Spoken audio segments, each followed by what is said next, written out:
Today I want to share a basic introduction to soldering. So if you've never soldered anything before and you're unsure how to get started, then this will tell you what you need and how you can start practicing. I'm Dave with Stringing It Together, and let's dive in.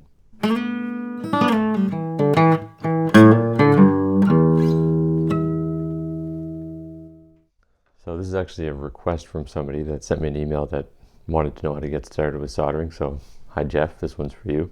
And first we'll start off with what you need. So I'm going to be throwing some links up in the corner of the screen which you can click on for other videos that I've made, but I'll sort of whip through what we need here. Obviously the first thing you need is a soldering iron. Now this one is kind of a fancy digital one, which I have that link for, and you don't need anything that fancy. I'll put a couple links in the description for this one and then another decent option.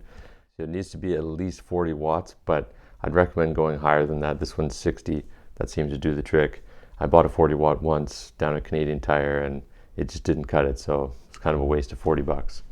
The next thing you need is some solder. Now there's a difference between electrical solder and plumber solder, so make sure you're buying the electrical solder. I'll put a link to this one. It should say 60-40, and that's 60% tin and 40% lead.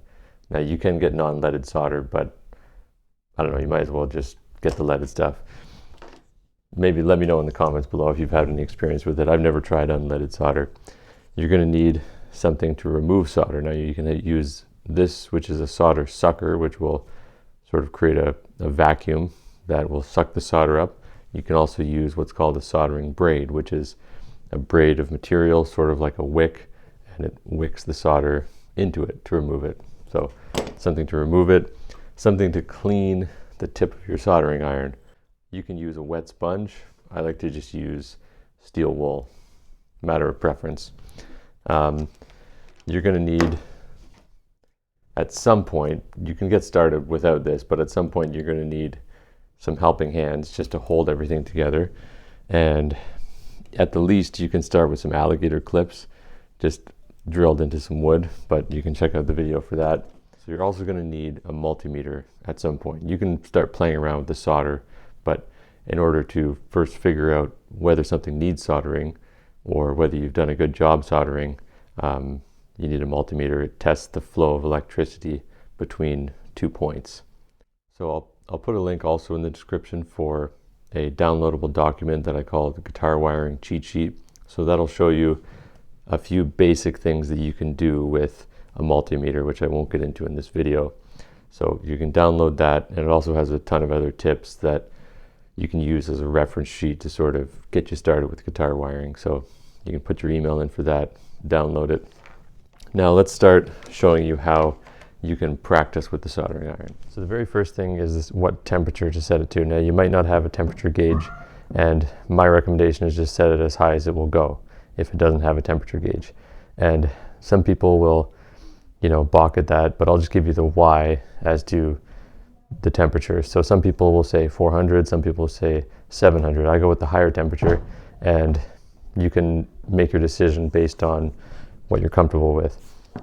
The reason people say don't go too high is because you can risk damaging a potentiometer or whatever you're working on. So, if you're holding it on there and heating that up, you can risk damaging the internals of it if it gets too hot. So people will say don't use the high temperature for that reason, but for me it's a trade-off. You can't be in there as longer, but you're working faster. So higher temperature, you can't hold it on as long, but you can get in there faster. Lower temperature, you have to hold it on there longer, but it's arguably more safe. So that's why people will give you different temperature ranges. You can experiment on your own. The very first thing you want to learn is how to clean that tip. If you have a clean tip, it'll transfer the heat faster, and all you have to do for that is put a glob of solder on it and rub it along either your wet sponge or your steel wool. And that'll give you a nice clean tip to work with. So next thing to practice is adding and removing solder. So if you have old guitar parts laying around like this potentiometer, then use those. If not, you can take apart some old electronics. Like this is an old kid's toy. It has some lugs on there. You can practice. Any old radio will have a potentiometer similar to this that you can use. So I'm going to be removing it with this solder sucker, which is just a reverse pump. So you push this down, which is attached to a spring, you hit the button, it releases the spring, and the pump creates a suction. So you want to get that ready. Always start with a clean tip. And in this case, I'm just going to be removing this solder, the solder from this lug here. So you just want to hold it on there until it turns to liquid. And then once it starts to move around like that, then you can get in there with the solder sucker and suck it up.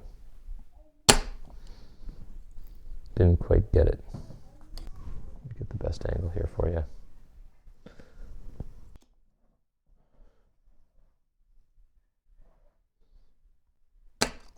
There.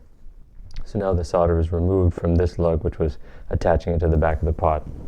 So let's say you want to add some solder to the back of a pot. Say you want to add a wire to connect the back of the pot to the ground, for example. So you need a blob of solder on there to put the wire on. So you're not actually going to just drip it on there, because what you want to do is create a fusion between the metal and the solder. So that's what's going to allow the electricity to flow through. If it's just dropped on there, you'll get what's called a cold solder, which it'll be connected, but there'll be some resistance. So you want to actually heat up the metal itself on the back of the pot, and you'll know if it's hot enough, because when you go in there with the solder, it's going to melt when it touches the metal, as opposed to the actual pot.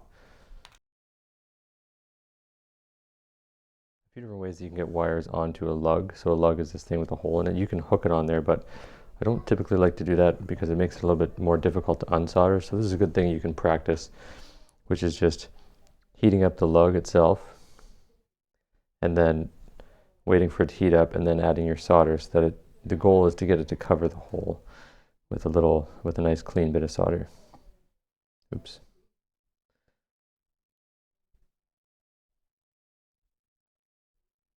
So you want to get it, if it's hot enough, then it will fuse to that and cover up the hole. And then you can go in there with a bit of wire.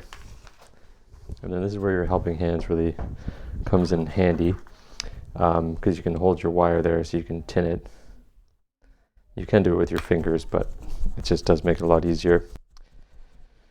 So you're getting the wire covered in solder. So what I like to do is put a little drop underneath, or on this tip, heat it up until you can see it start to wick into the braids of the solder, and then come in from the top, and it will naturally want to go into the wire. Sort of the same way that a soldering iron wick works. And then you can just try not to screw this angle up. I had to re-record this so many times because my hand's in the way. Then you just have to heat this up. Try to focus as my kids are screaming on a Saturday here. And then heat this up, put it through, hold it in place, and then that should be pretty solid, so I should be able to pick that up. So then you want to practice soldering wires together. So it's a really simple jig. It's just a piece of wood with these alligator clips and 2 holes drilled in. That'll hold 2 wires together. And then to strip wires, I like to just use an X-Acto knife blade and roll it along. And if it's cut all the way through, then it should come out pretty easily. And then you can take some pliers and just put a little hook in each one. You can do this different ways, but I don't know, I find this is easiest. If you're doing this in a guitar, it gets a little bit finicky, but that's where I find the hooks help, because once you get it hooked, then you can kind of just twist it around each other.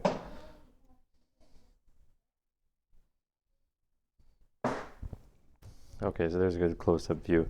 So I've sort of got them twisted around there, and then got to clean that tip again. And then what you want to do is put a little bit of a drop on there,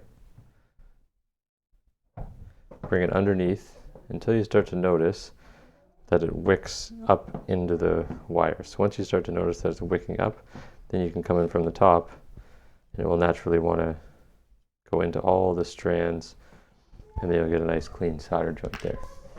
So that should give you a pretty good understanding of where to start when it comes to soldering and what you can practice before you start taking apart a guitar. And it is good to practice because it's like anything, it takes practice. So hopefully you found that helpful. Give it a thumbs up if you did. I put out a video every week, so you can, if you turn on your notifications, then you'll get notified for next week's video. And don't forget to check out that guitar wiring cheat sheet if you want some helpful resources. And that's all for now. I'll see you next week.